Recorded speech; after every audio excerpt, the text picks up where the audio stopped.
আজকে আমরা জানবো what is market cap. Market ক্যাপের ফুল ফর্ম হচ্ছে মার্কেট ক্যাপিটালাইজেশন। চলুন দেখে নেওয়া যাক এটা কিভাবে ক্যালকুলেট করা হয়। Market capitalization equal to current market price per share into total number of outstanding share. চলুন এটাকে একটা এক্সাম্পলের সাহায্যে বুঝি।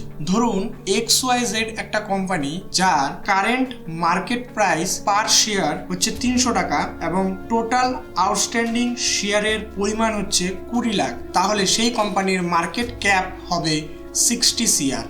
2017 সালে সেবি, যার ফুল ফর্ম হচ্ছে security exchange board of India, market ক্যাপের ওপর ভিত্তি করে ক্যাটাগরাইজ করার জন্য কিছু ক্রাইটেরিয়া সেট করেছে। চলুন তাহলে সেই ক্রাইটেরিয়াগুলো কি কি একবার দেখে নেওয়া যাক। লার্জ ক্যাপের মধ্যে সেসব কোম্পানি পড়বে যাদের মার্কেট ক্যাপ রেঞ্জ 20,000 কোটি বা তার থেকে বেশি।